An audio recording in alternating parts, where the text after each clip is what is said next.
Përshëndetje nga unë Clarissa Matarangasi. Kam kënaqësinë që përmes televizionit Alp TV Kanada të fillojmë emisionin më të ri, Qeshru Rinie. Ky emision nuk lindi për të folur për rinin, por për të folur me rinin, sepse rinia sot nuk është në pritje, është në lëvizje, në kërkim dhe në ndërtim. Rinia frymëzohet nga shembuj të vërtet, nga njerëz që punojnë pa shumë zhurmë, nga ide që nisin të vogla dhe rriten me përkushtim. Rinia frymëzohet nga arti që flet sinqerisht, nga muzika që shoqëron mendimin, nga një fjali e thjeshtë që vjen në momentin e duhur. Kjo është Qeshru Rini, një platformë për energjinë e re shqiptare në Kanada, një emision për talent, guxim dhe ide. Qëndroni me ne sepse ky është vetëm fillimi. Alp TV Kanada, platforma mediatike që promovon kulturën, traditën dhe zërin shqiptar në Kanada, ju ofron mundësinë për reklamim profesional dhe të dedikuar për komunitetin ton.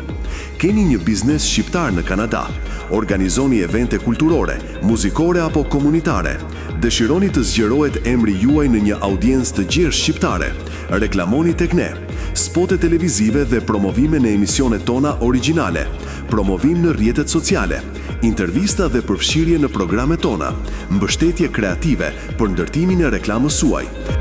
Zëri shqiptarëve në Kanada fillon këtu.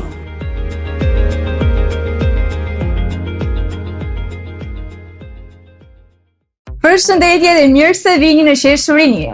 Sot kemi të ftuar një vajzë të re shqiptare e cila studion në University of Toronto. Përveç angazhimit akademik, ajo ka spikatur edhe në fusha të tjera, duke qenë autore një libri të publikuar dhe pjesë aktive në organizata ndërkombëtare rinore, ku ka përfaqësuar me dinjitet zërin e të rinjve shqiptar. Dhe kam kënaqësinë të ftoj në emision Natali Bulje. Natali, mirë se erdhe në emisionin tonë Qeshru Rini, është kënaqësi të kemi sot. Na trego pak më shumë për veten. Kush është Natali për te i botës artistike? Përshëndetje, të falenderoj për ftesën, është realisht një emocion i vërtet që t'ulesh këtu e të flasësh për tematikat që edhe ne do vazhdojmë më vonë. Unë quhem Natali Buli, jam 20 vjeç dhe tani po studioj tek Universiteti i Torontos, Rotman Commerce, për financë.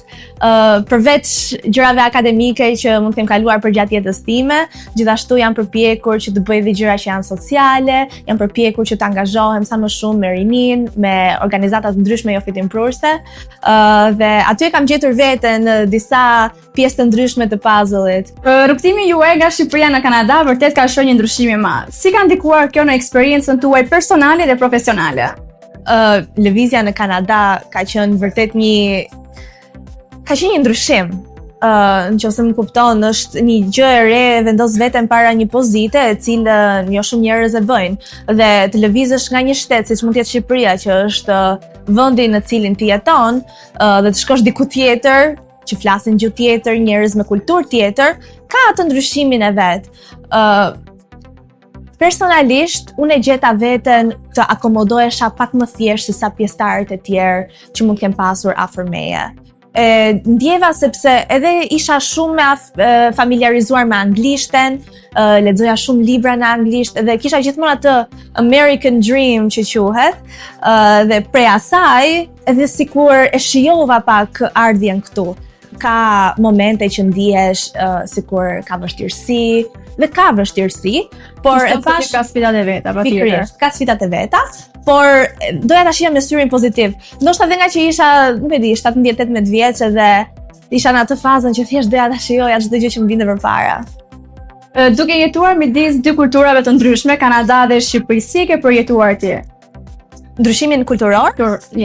Sigurisht, të jetosh midis dy kulturave është një thesar, ti i njeh njerëzit në dy prizma të ndryshëm dhe ke një farë kuptimi tjetër në momentin që ti takon njerëz të ndryshëm nga kultura të ndryshme.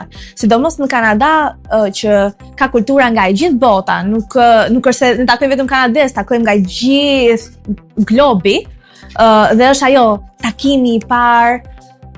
Unë do thoja, gjëja më e bukur që shikoj midis dy kulturave është ajo pjesa ku ti fillon edhe mendon që një gjë është e saktë për pjesën tënde, po ndoshta një kulturë tjetër është edhe pak më ndryshe. Unë do thoja që sa më shumë të lexosh, e di, do dal tek librat. Sa më shumë të lexosh dhe sa më shumë ta njohësh veten me këto lloj kulturash të ndryshme, aq më të thjeshtë dhe ke që të jesh në harmoni me ato. Unë do thoja që, siç thash pak më përpara, familiarizimi im me Kanadan ka qenë më ka ardhur natyrshëm, nuk është se sforcova veten në asnjë pikë, ishte diçka që ndoshta ndodhi natyrshëm edhe sepse isha në atë moshë që e pranonte atë ndryshim. Ti studion në një nga programet më prestigjioze në Kanada. Si ke arritur ta ndërtosh një nivel të fortë ekselence duke ditur që kërkon shumë disiplinë dhe përkushtim? Disiplinat për kushtim janë kudo.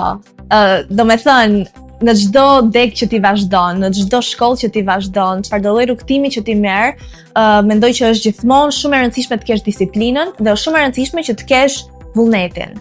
Dhe do thoya që këto dy kualitete janë kaq të rëndësishme sa që kanë qenë vetmi fokus që unë kam pasur në ndërtimin e të ardhmes time. Sigurisht që ardha në Kanada ka pasur qëllimin që unë vazhdoja një shkollë më të mirë dhe qëllimin që unë të përparoja në karrierë si një njeri që realisht mendon ashtu. Por sa më shumë kohë vazhdoi dhe sa më shumë po shikoja rrethanat kundrejt meje, kuptova që disiplina që ti ndërton në Shqipëri dhe ajo që ti reflekton, sidomos në shkollë, sidomos me njerëzit rreth teje, është pikërisht ajo që ty të ngre ose të ul në situata të ndryshme. Ndaj duhet jemi shumë kujdesshëm në ndërtimin e personalitetit ton, sidomos kur jemi në atë moshën gjimnaziste, teenagers, dhe të fokusohemi pak te këto kualitetet e tilla.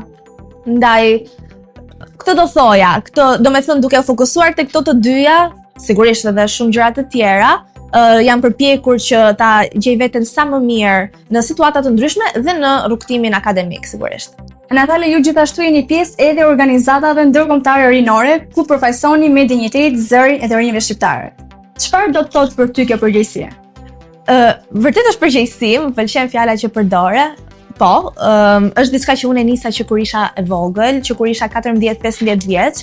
Në Shqipëri kam qenë shumë e angazhuar me UNICEF-in, me European Youth Parliament, me struktura të ndryshme të organizuara nga të rinj, të cilët fokusohen në përmirësimin e gjërave të ndryshme që kanë lidhje me të rinjt.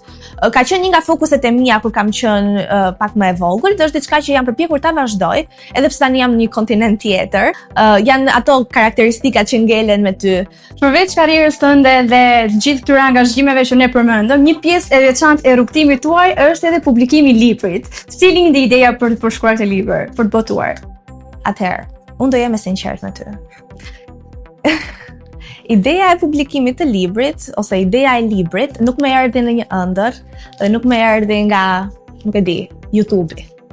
Ideja erdhi sepse ashtu sikurse të gjithë si fëmijë ndonjëherë luajmë me lodra ose ndonjëherë shkojmë te kopshti edhe mendojmë se është një kështjellë e madhe dhe fillojmë edhe e organizojmë atë lojën tonë kundrejt imagjinatës tonë, unë isha në atë fazë. Isha në një fazë që thjesht imagjinoja, ashtu sikurse çdo fëmijë imagjinon.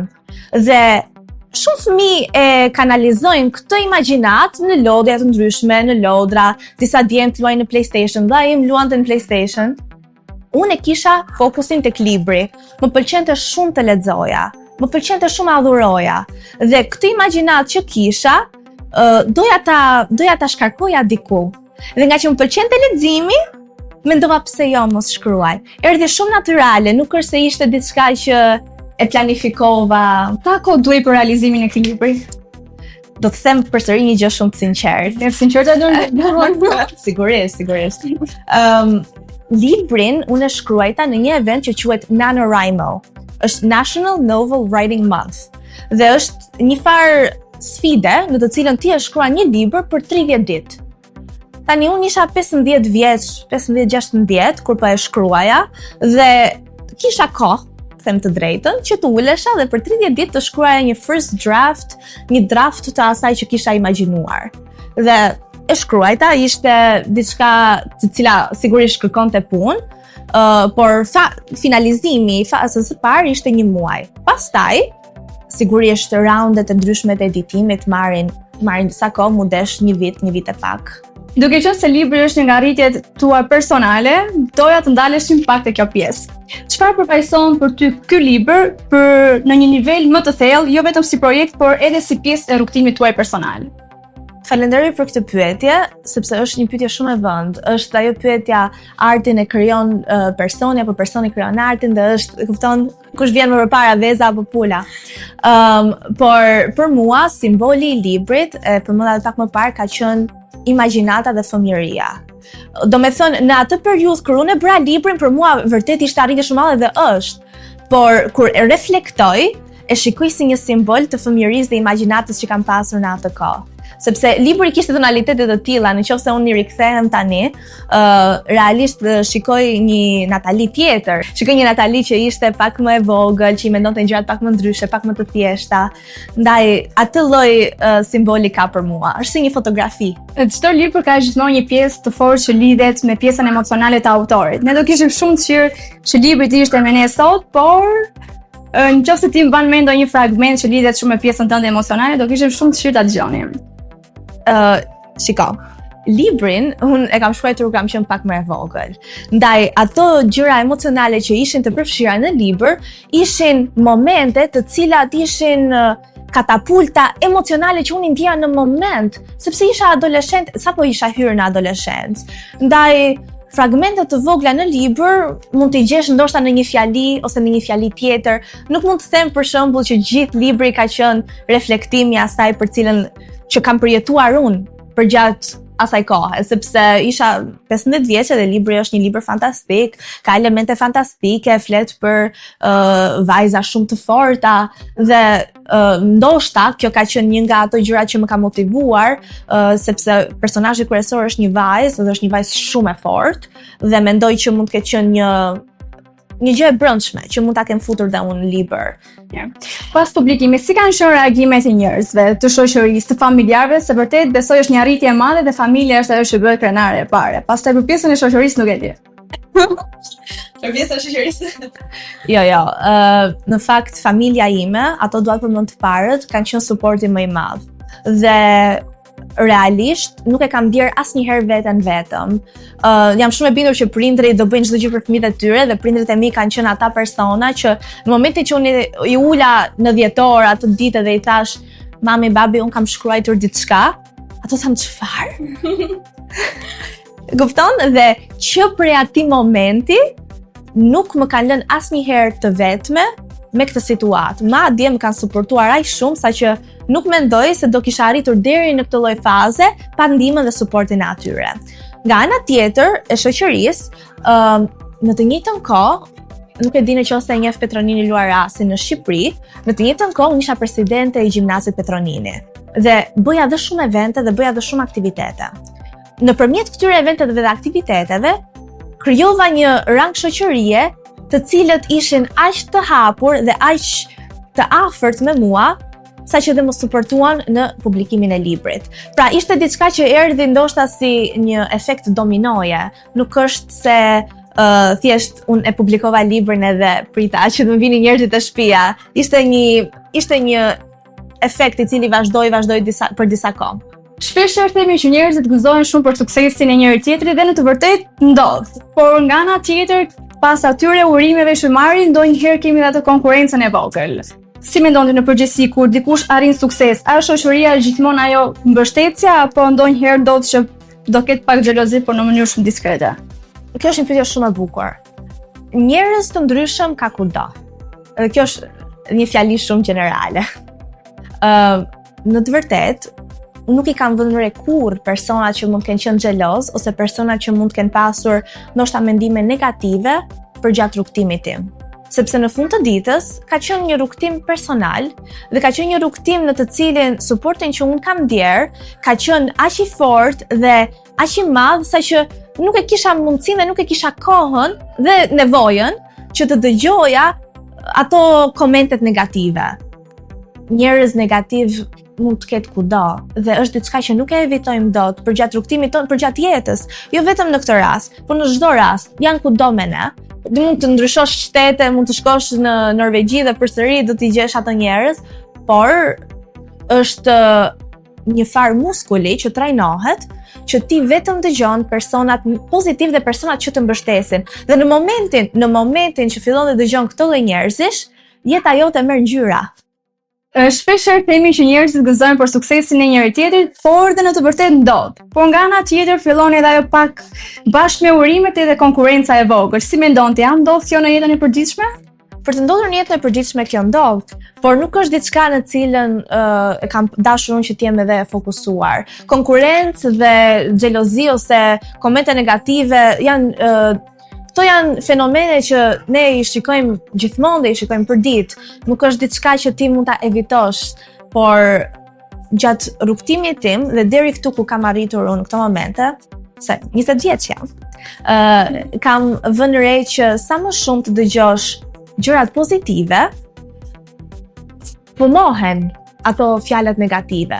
Unë kisha një sistem shumë të mirë suporti për gjatë gjithë kësaj kohe dhe vazhdoj dhe e kam, një sistem nga familja, një sistem nga shoqëria dhe ky lloj fondacioni suportiv më ka bërë të mundur që dhe mos i vendos re fare këtyre komenteve negative që mund të dalin her pas here, sepse janë diçka që realisht fillon dhe nuk të ndikojnë më, kupton?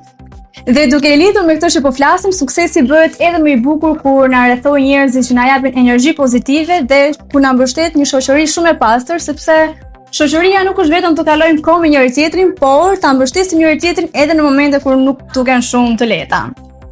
Si e shihni raportin e të rinjve sot me leximin? Unë në fakt mendoj që të rinjt lexojnë. Nuk mendoj se është aq e humbur ose është diçka që po venitet. Ndoshta nuk ka qenë, nuk flas dot, më thënë para gjeneratës time, por për gjatë gjeneratës time e kam gjetur veten me persona që ose kanë dashur të lexojnë ose janë përpjekur që të futen në rryma të ndryshme mediaje që kanë të bëjnë me leximin. Në fund të ditës, Clarisa, ne lexojmë për ditë. Ne lexojmë librin e shkollës, ne lexojmë atë postin në Instagram, ne lexojmë shumë gjëra. Dhe leximin e kemi në mënyrë që ne fisim. Tani, nëse nuk të intereson një libër romans, ti mund të lexosh një libër fantazi. Dhe nëse nuk të intereson një libër fantazi, mund të lexosh një libër finance. Nuk e di se sa njerëz mund të më kenë pyetur, Natali, unë nuk lexoj dot. Shembull në një rast konkret, libri juaj nga cilat grup mosha është shitur më shumë? Libri im është i shitur më shumë për gjatë të rinjve, për gjatë 12 deri 16, 17 vjeçarëve. Sepse ka qenë, domethënë dhe unë vetë kam shkruar në atë moshë dhe libri lidhet me atë lloj audience. Për të gjithë ata që kanë dëshirë për të blerë librin tuaj, ku mund ta gjejnë? Libri im ndodhet në Amazon, quhet Burns of a Cold Crown, e kam shkruar në anglisht, me emrin tim, Natali Buli. Si e sheh raportin e të rinjve sot? A mendon se të rinjt kanë të njëjtin atë interes, dëshirën për të lexuar apo po zbehet çdo ditë duke shpenzuar më shumë kohë në telefon apo më shumë në botën digjitale? Atëherë, grupmosha që unë kam kapur me librin ka qenë grupmosha adoleshentësh. Dhe çfarë kam vënë re është që paçka se teknologjia vazhdon dhe zhvillohet akoma dhe më shumë, ne lexojmë për ditë. Ne lexojmë në shkollë, ne lexojmë ato gjëra që shikojmë online, janë gjëra që lexojmë dhe janë media që ne e thisim. Disa rinë lexojnë më shumë, disa lexojnë më pak. Çfarë kam vënë re unë është që vazhdon të ekzistojë një pasion për të kapur dijen. Është diçka që paçka se duket sikur është venitur nga teknologjia, ka të rinj akoma që duan të lexojnë dhe në rastin që mendojnë që nuk janë persona që lexojnë, unë do i thoja që ka një libër për çdo kënd. Çfarë mesazhi do jepi të gjithë të rinjve shqiptar që po na ndjekin sot? Do i thoja të gjithë të rinjve të duan artin.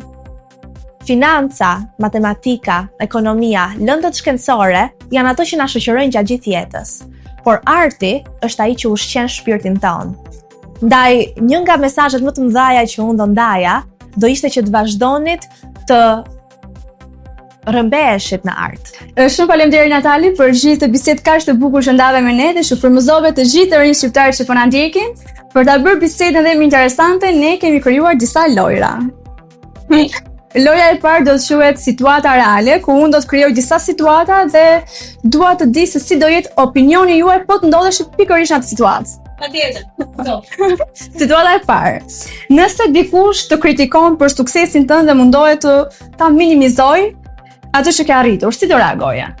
Shiko, njerëz që të kritikojnë ka kudo, dhe jo vetëm për suksesin, njerëzit mund të kritikojnë për shumë gjëra. Është diçka që nuk evitohet përgjatë ciklit ton të jetës, por unë personalisht kam zhvilluar një farë muskuli i cili i eviton këtë lloj komentesh. Janë komente që kur i dëgjoj, futen dhe i vesh dalin. Kështu që mos u ndikoni fare nga opinionet e njerëzve, ndiqni ato çfarë ju ndjeni brenda vetes tuaj, sepse asnjë nuk njeh mënyrë sa vetja juaj. Pikërisht. Situata e dytë. Nëse ndihesh e lodhur dhe pa motiv, por ke shumë përgjegjësi përpara, si do kishe reaguar në atë situatë? Jam e lodhur, e demotivuar dhe kam shumë gjëra për të bërë. Kjo është formula perfekte që të ulesh dhe të bësh çfarë ke nevojë për të bërë. Për produktivitet, unë mendoj që jam njëri shumë produktiv, sepse më ka kërkuar edhe stili i akademik. Jam në Rotman Commerce dhe duhet studiosh me orë të tëra. Është një farë është atletike për mendimin tim që të ulesh për disa orë dhe t'i dedikosh diçkaje, do apo nuk do ti. Dhe është një fazë që të gjithë studentët e kalojnë në fakt, atë lloj motivimi dhe atë dëshirën për të studiuar ose dëshirën për të marrë sa më shumë me jetën akademike.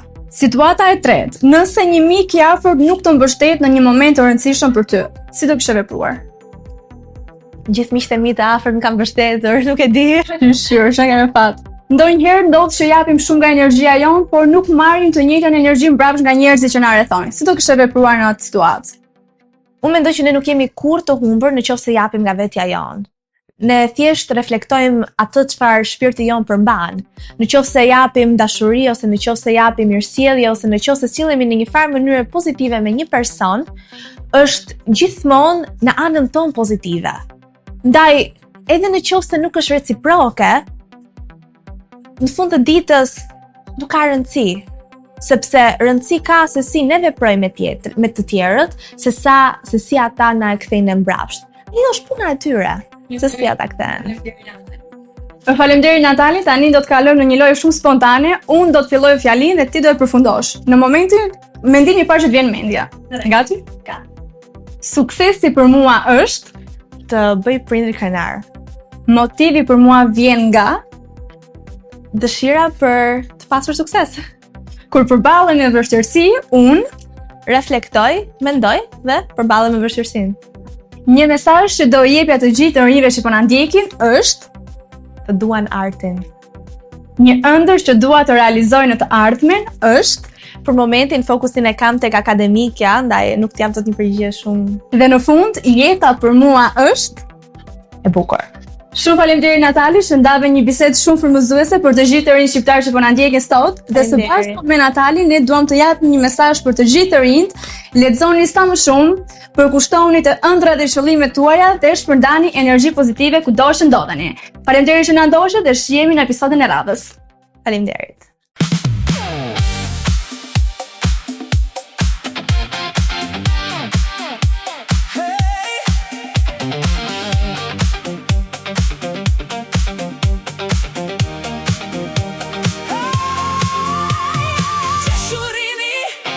Jashuti